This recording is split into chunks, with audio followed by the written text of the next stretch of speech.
que si nous acceptons que Omar Sabari, sous certaines conditions, fasse la révision, donc évolue dans l'illégalité, dans la recherche que nous avons d'un consensus et d'un apaisement de la situation politique qu'on a à cette élection, nous ne pouvons pas accepter que pour l'élection présidentielle à venir, cette condition d'illégalité se perpétue.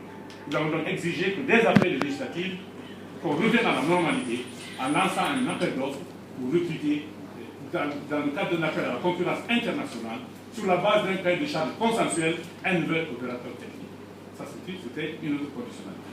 Cette conditionnalité n'a pas été acceptée par la mouvance présidentielle qui a dit qu'il faut remettre la discussion de cette question au niveau de la future Assemblée nationale, alors que nous savons que l'Assemblée nationale n'a absolument rien à voir dans le recrutement de l'opérateur technique. L'Assemblée nationale, ce qu'elle peut, c'est adopter un code des marchés publics. Ce code existe et ce code est clair en ce qui concerne la passation des marchés publics, que ce soit pour les fournitures ou pour les prestations. À partir du moment où le marché excède un plafond de 20 millions de francs guinéens, il faut passer par une procédure d'appel d'offres pour recruter le prestataire ou le fournisseur.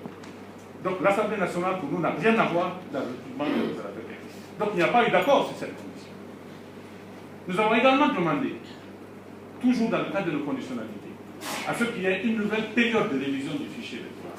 Et que cette période de révision du fichier électoral soit dirigée par des cadres dont nous ferions partie, c'est-à-dire des cadres légalement constitués, ce qui n'a pas été le cas pour les cadres précédents qui ont été dissous, puisque l'opposition n'y était pas représentée, puisqu'on a demandé à ce qu'on y soit représenté pour une personne, ce qui est totalement illégal, car le code électoral fait obligation à la CENI de constituer des cadres dont doivent faire partie tous les compétiteurs électoraux, tous les partis politiques qui sont intéressés aux élections, ce qui n'a pas été le cas.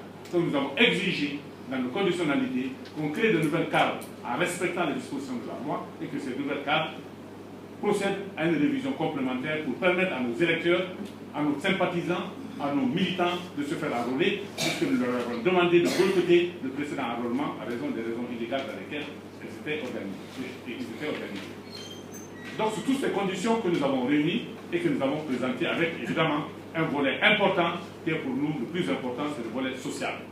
Nous avons dit qu'il est impératif que, d'une part, on engage une procédure d'indemnisation, de réparation vis-à-vis de toutes ces personnes qui sont décédées, qui ont été blessées, qui ont perdu leurs biens dans le cadre de manifestations pacifiques prévues par la loi et garanties par notre Constitution, par la suite de répression des forces de l'ordre.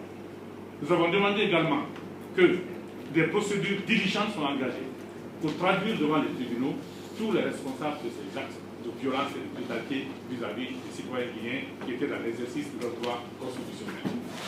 Nous avons aussi demandé que cesse le harcèlement des leaders politiques et je crois que cette question, nous avons bien fait de l'inscrire à l'ordre du jour car ce que nous avons vécu ces jours derniers nous conforte qu'effectivement, il fallait qu'on discute dans le cadre de ce dialogue-là de la sécurisation des leaders politiques et de leurs proches et de leurs biens. Donc c'est tout ça qui constitue une conditionnalité pour nous qui n'est pas encore prise en compte. Car par rapport à toutes ces questions, la réponse que nous avons obtenue de la mouvance présidentielle, c'était celle-là. Nous allons faire des recommandations que nous allons adresser au gouvernement. C'est le gouvernement de gérer cette question.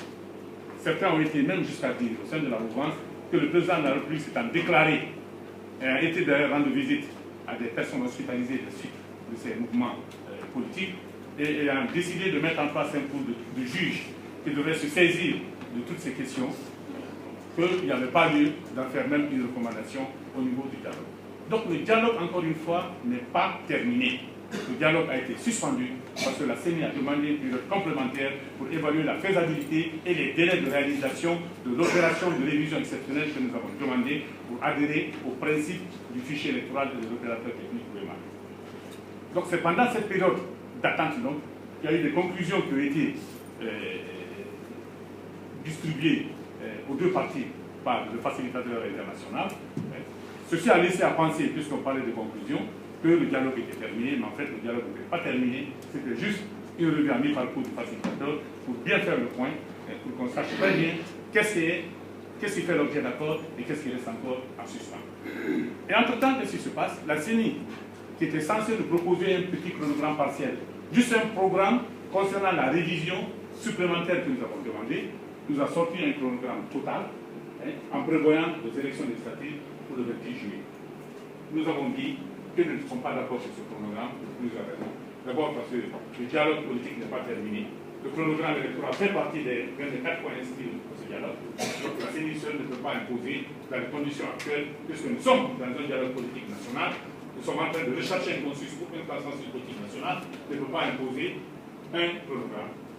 Deuxièmement, nous avons considéré que ce chronogramme viole les dispositions du code électoral qui prévoit que lorsqu'on reporte un scrutin, il faut attendre au moins une période de 60 jours pour programmer un nouveau scrutin électoral, surtout quand il s'agit d'élections nationales comme les élections législatives. Nous avons également noté, d'après le rapport même de la CENI, que la faisabilité de ce chronogramme de la CENI était subordonnée à 2 conditions qui n'ont pas été remplies. La première, un accord politique au plus tard, je crois, le 14 juin, le vendredi 14 juin. Cet accord politique n'est pas encore établi. La deuxième, c'est la mise à disposition de toutes les ressources financières nécessaires au 14 juin pour que cette nouvelle opération puisse être exécutée dans les délais. Donc nous avons rejeté ce programme et je crois que nous n'avons pas été les seuls. Nous n'avons pas été les seuls, puisque même les experts de l'Union européenne ont rejeté ce programme pour les mêmes raisons que nous avons indiquées.